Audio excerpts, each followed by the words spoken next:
Qual seria a primeira teoria de Five Nights at Freddy's? Essa, por incrível que pareça, é uma missão muito difícil de falar e de bater o martelo, mas eu consegui chegar numa resposta. Eu vou mostrar toda a jornada de procurar a primeira teoria de FNAF e também mostrar pra vocês todas as teorias daquela época. Então vai ser um vídeo meio de nostalgia ali da época de 2014. Sim, eu tive muitas ideias pros 10 anos e tentei fazer vários outros vídeos, mas agora eu vou soltar todas essas ideias no canal. Bom, se vocês vão gostar ou não, vocês é que vão dizer. Então comenta aí se vocês acham interessante esse tipo de vídeo, pois eu sempre tive essa dúvida: qual foi a primeira teoria, da onde surgiu, como que ela foi feita e qual era a lógica. Então pessoas, deixa o gostei, se inscreve e ativa o sino para vocês não perderem nada do que tá acontecendo aqui. São vídeos novos todos os dias, vocês não vão se arrepender. Promoção na loja de abril, não é 1º de abril, é uma promoção nova que agora as full prints viraram camisetas. Sim, pessoas, agora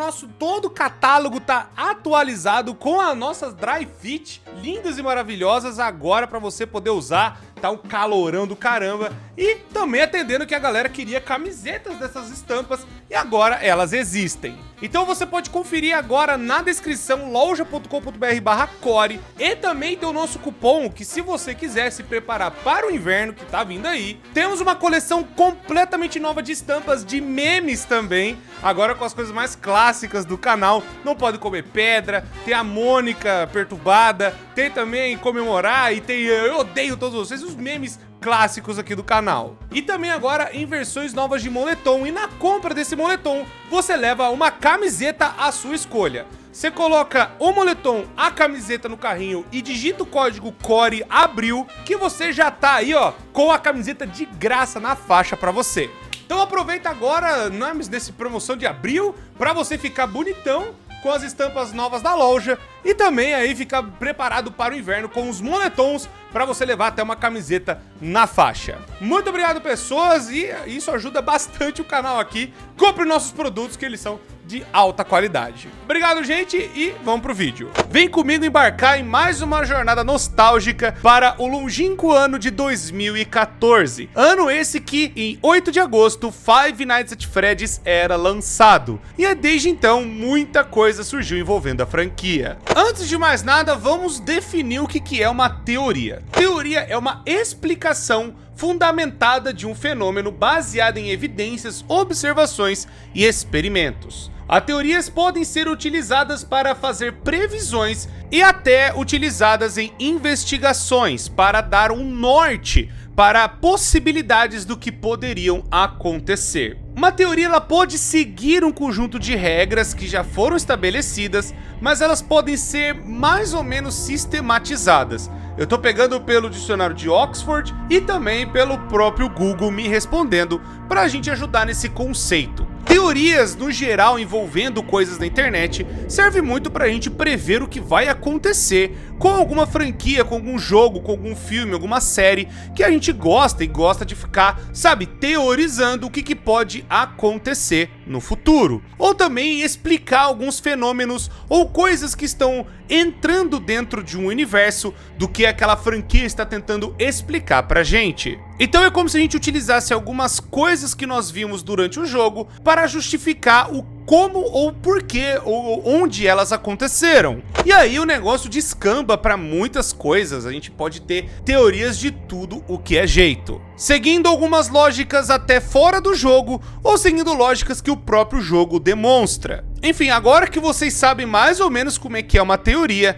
vamos então voltar para a primeira grande teoria de Five Nights at Freddy's. É a partir dela que nós vamos começar. Isso porque o nosso queridíssimo Renan Souzones, do canal Waystation, foi o primeiro no dia 28 de março de 2015 a se propor a fazer teorias ficarem populares, pelo menos aqui no Brasil. Não quer dizer que em outros anos a gente já não tivesse outras pessoas teorizando a respeito de jogos e contando suas histórias. Mas foi praticamente no ano de 2015, principalmente com o Renan Souzones, pegando, e trazendo o conteúdo do Game Theory, canal americano que já é focado em teorias desde 2009. E como nós estamos falando de Five Nights at Freddy's, essa foi a primeira teoria que o próprio Souzones trouxe inspirada no canal do Game Theory, falando como se fosse a história verdadeira de Five Nights at Freddy's. E no caso, esse vídeo em questão do Souzones é inspirado no vídeo do próprio MatPat do Game Theory, que ele acabou lançando dia 23 de outubro de 2014. Aí a galera pode falar, pô, Core, então tá resolvido aí, ó, a primeira teoria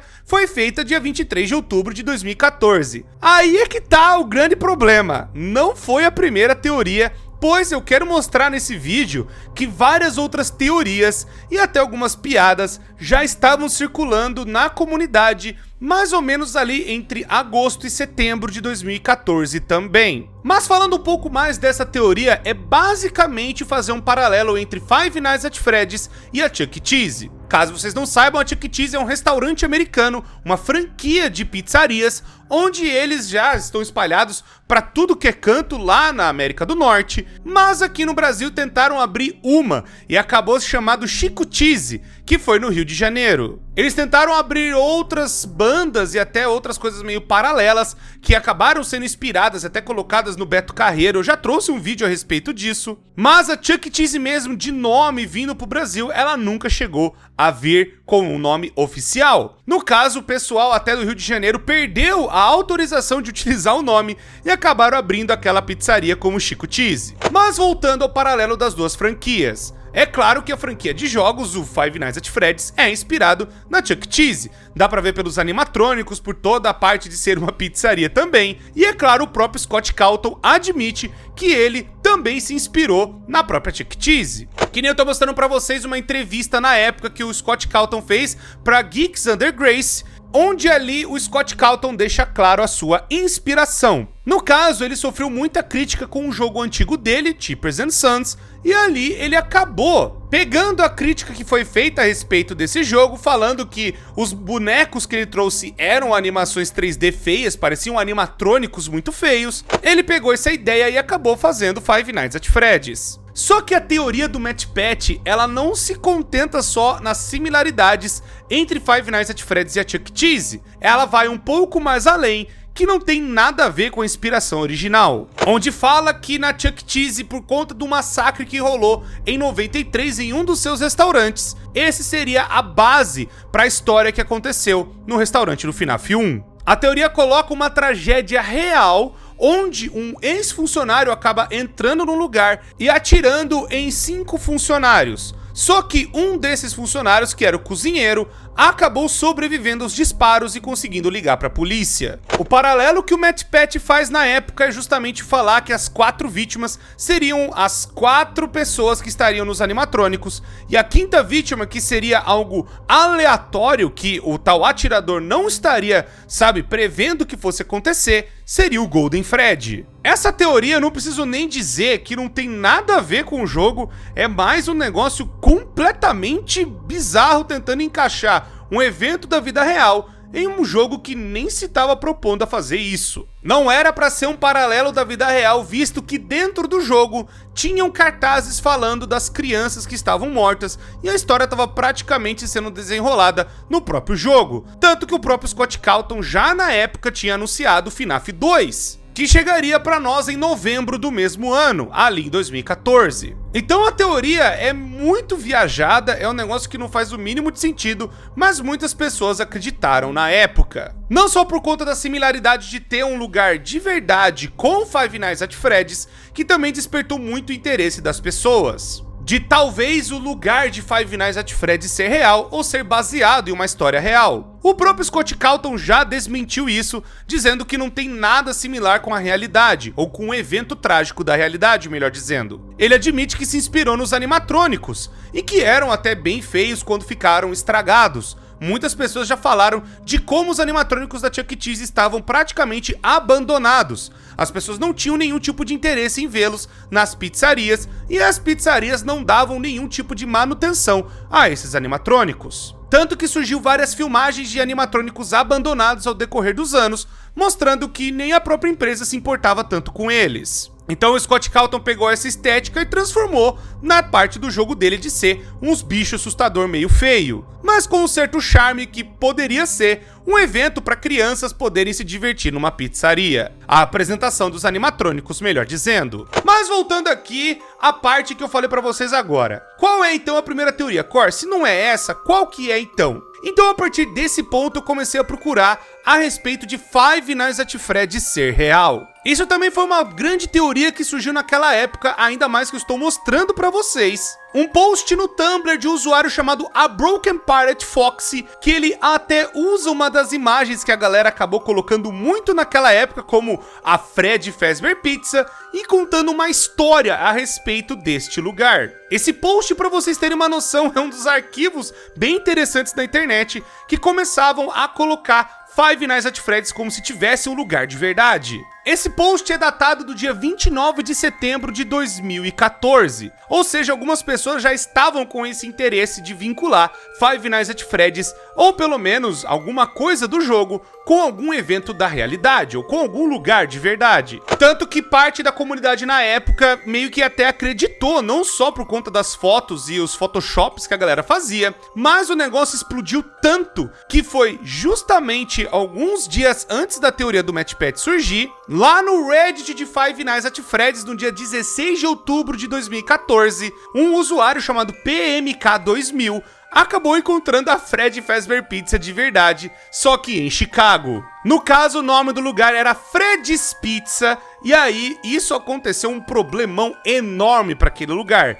Muita gente ligando para saber se era realmente da Freddy Fazbear Pizza, se o lugar era realmente de verdade. E aí, não, era só um cara chamado Fred, que ele colocou o nome dele na pizzaria. Então imagina, a galera já tava vinculando, pô, será que o cara realmente se inspirou num lugar de verdade ou não? Tava totalmente naquela dúvida e o Scott Cawthon confirma que foi pela Chuck E. Cheese, mas aí surgem justamente essas teorias ou até fanfics que a galera acaba criando envolvendo Five Nights at Freddy's, já não é de hoje, e lá naquela época era muito mais forte até, tentando vincular Five Nights at Freddy's com alguma coisa de verdade. Mas a teoria de que Five Nights at Freddy's seria baseada em um lugar de verdade também não é a primeira teoria. Então, se vincular alguma coisa de verdade a Five Nights at Freddy's não são as primeiras teorias, então quais que são? Agora vem duas confusões por conta do tempo que não fazem parte daquela época de 2014. São duas teorias que ficaram até bem populares, mas elas são até depois da teoria do MatchPat. São duas teorias no caso. Primeiro é a do Foxy ser do bem. Essa teoria não nasceu em 2014, para vocês terem uma ideia. Como as coisas são meio que perto uma ali no primeiro ano de Five Nights at Freddy's, as pessoas acabam confundindo um pouco as datas. No caso, a teoria do Foxy ser do bem, ela na verdade é de 2015. Ela é na verdade de julho de 2015, que nem eu tô mostrando pra vocês agora, de um post deletado falando da teoria do Foxy ser do bem. É praticamente mostrando que o Foxy no FNAF 1 ele na verdade estaria indo pra ajudar o guarda noturno a avisar que os outros animatrônicos eles estão vindo pra atacá-lo. Mas como a voz dele está quebrada, ele acaba, né, justamente vindo pra cima e não conseguindo falar e dando um berro. E aí o guarda noturno teria um ataque cardíaco e morreria ali por conta daquele aviso que o Foxy tenta fazer desesperadamente em cima do guarda. Bom, novamente é só uma teoria que nem eu tô mostrando pra vocês com vários outros pontos. Eu já falei várias vezes dela aqui no canal, mas no caso ela não é a teoria de 2014, ela foi feita um ano depois, que nem eu estou mostrando pra vocês. E que nem eu falei, a outra teoria seria a respeito de Five Nights at Freddy's 1 ser um pesadelo ou ser um sonho ou algo do tipo. Na verdade, essa teoria foi até proposta pelo próprio MatchPat na parte que eu falei pra vocês da teoria de ser vinculado Five Nights at Freddy's com a Chuck E. Cheese. No caso, a teoria que vincula as duas coisas tenta provar que, na verdade, o guarda noturno estaria passando por um pesadelo de novo, pelas coisas erradas que ele acabou fazendo. Ou seja, aquele paralelo de ter matado os 5 funcionários, mas um acabou sobrevivendo ao assassinato e ele conseguiu ligar para a polícia. Isso foi o bastante para que esse cara acabasse parando justamente na linha que vai os presos sendo condenados à morte. Lá nos Estados Unidos existe isso, a linha da morte dos condenados, onde ele teria mais alguns momentos antes de tomar alguma injeção letal ou estaria na cadeira elétrica. Em alguns estados dos Estados Unidos isso existe. Crimes hediondos ou crimes muito severos são pagos pela vida da pessoa. Então é praticamente tentando fazer um paralelo do crime que aconteceu com o crime que o guarda, né, ou o protagonista que estaria ali jogando, seria o próprio assassino, passando e revivendo de novo as merdas que ele tinha feito. Tanto que essa teoria foi até reforçada, que nem eu tô mostrando pra vocês, em novembro daquele ano, justamente falando, né, que o guarda do FNAF 2 estaria sonhando com as suas consequências. E também dependendo das coisas que aconteceram em 87, para explicar que ele estaria sonhando, estaria ainda, né, na cadeira elétrica, indo para levar sua morte. E aí passar pelo todo o terror de novo. Ele não estaria nem no céu e nem no inferno, ele estaria num limbo, passando as mesmas coisas de novo. Essa teoria também acabou ficando mais popular depois do FNAF 4. Então não acho que cabe essa teoria dos sonhos, por mais que seja uma teoria antiga, ela seria talvez a primeira teoria de FNAF. Ela não é, com certeza não, por conta, né, que foi proposta pelo vídeo do MatchPat, e depois tem até a galera elaborando melhor, e depois no FNAF 4, que é em 2015, então não é a primeira teoria com certeza. Eu só trouxe esses exemplos pra galera poder relembrar naquela época que tinha muita coisa a galera falando e comentando, mas a teoria dos sonhos ou do Fox ser do bem não é dessa época, elas vieram depois. Então, voltando ainda para antes de outubro, nós temos uma coisa muito importante que acabou aparecendo, que é o Spark the Dog. O Spark the Dog até então seria talvez a primeira grande teoria, mas já falando para vocês, ele também não é. Caso vocês não saibam o que é o Spark the Dog, tô mostrando pra vocês o post que a galera acabou propondo primeiro na Steam, falando a respeito de que teria um animatrônico a mais e que você poderia colocá-lo dentro do jogo. No caso, tô mostrando o post do Curious Inferno, mostrando basicamente o Spark the Dog, como seria feito, e tem até uma thread no 4chan de como você poderia colocar. Infelizmente, muitas dessas coisas são Lost Media, e tem só algumas informações sendo colocadas neste Tumblr, mostrando que teria um animatrônico a mais dentro de Five Nights at Freddy's 1, que seria um animatrônico meio cachorro, e você poderia summonar ou fazer alguns passos para invocá-lo dentro do jogo, para você poder enfrentá-lo como se fosse um chefe. Mas é claro, tudo isso não passa de um grande, enorme hoax, ou também as grandes piadas envolvendo Five Nights at Freddy's, onde a própria comunidade acaba criando coisas que a galera acreditava muito na época e acabou meio que dando a entender de que teria algo do tipo um segredo a mais, sendo que na verdade não. Na verdade, Spark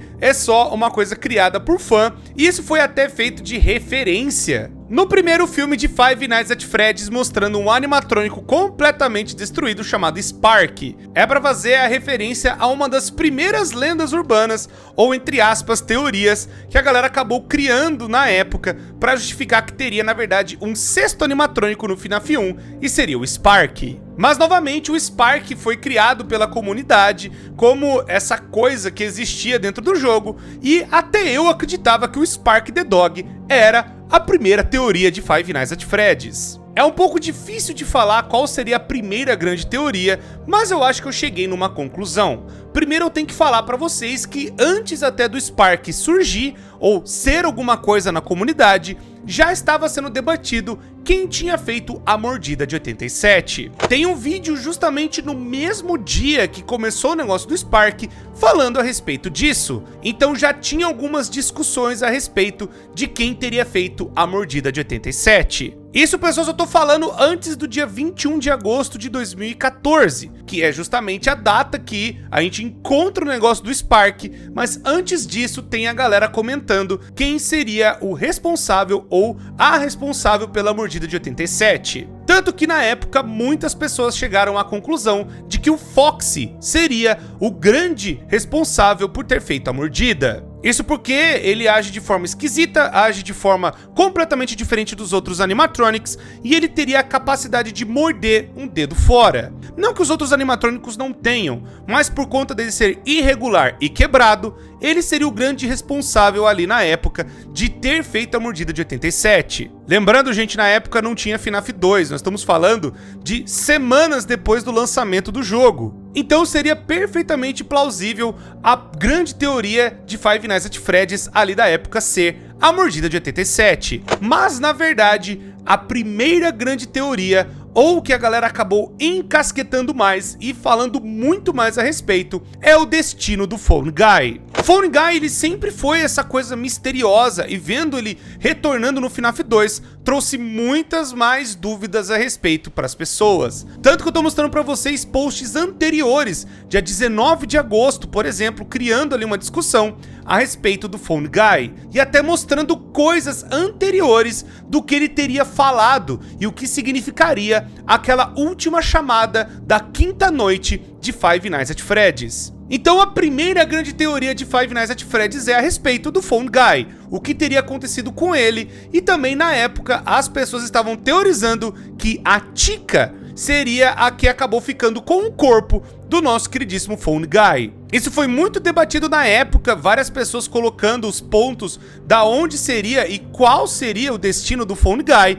e muitas pessoas chegaram até na conclusão por conta da boca da Chica e de como ela se comporta durante o jogo, se escondendo justamente na câmera da cozinha, andando, né, de forma meio irregular e com a boca travada, e algumas pessoas acreditavam que o Phone Guy estaria dentro dela. Mas nós sabemos hoje em dia que, na verdade, o Phone Guy, ele é o Game Over. Tá ali mostrando, né, no FNAF 1 que ele é o bicho que tá ali dentro daquele novo Fred, e o que teria acontecido justamente tá escrito em The Week Before, uma semana antes dos eventos de FNAF 1, que é o livro mais recente que vai explicar e mostrar mais história a respeito de Ralph, que é o cara por trás do Phone Guy. E também é importante falar que as duas coisas eram debatidas ao mesmo tempo, tanto o Phone Guy quanto a mordida de 87. Então eu acho que a gente pode colocar os dois em primeiro lugar, porque era o que a galera mais discutia naquela época. Não tem um autor, pois infelizmente muita coisa foi deletada, mas eu acredito que foi ou primeira mordida de 87 ou o Phone Guy, e ainda falando coisas a respeito do Golden Freddy. Então eram coisas mais envolvendo a respeito do jogo, principalmente de quem teria feito a mordida. Tem até a galera também, na época, defendendo a teoria de que o Golden Freddy teria feito a mordida. Justamente porque tem até o easter egg dele, 1987, que você pode colocar na Custom Night, e aí na Custom Night, colocando esse easter egg, aparecia o Golden Freddy. Muitas pessoas já discutiam isso antes até dos acontecidos Spark the Dog, mas era sempre uma discussão assim que entre a própria comunidade. Então isso é até antes do Spark sequer ser alguma coisa. Então eram mais ou menos esses dois tópicos. Mordida de 87 junto com Golden Freddy Foxy, e também ali a galera falando do Phone Guy, e também a noite 5 do FNAF 1 e o que ela seria. Bom, pessoas, espero que tenha, né, sido uma viagem nostálgica, e eu acho que agora a gente tem uma resposta qual seria a primeira teoria de Five Nights at Freddy's. Espero que vocês tenham gostado do vídeo. Se vocês quiserem mais coisas assim, comenta aí que eu quero saber. Muito obrigado, pessoas, muito obrigado por terem assistido. Espero que tenham gostado desse vídeo. Deixa o gostei, se inscreve, ativa o sino para vocês não perderem nada do que tá acontecendo aqui. São vídeos novos todos os dias, vocês não vão se arrepender. Muito obrigado, pessoas, eu me despeço de vocês e até a próxima.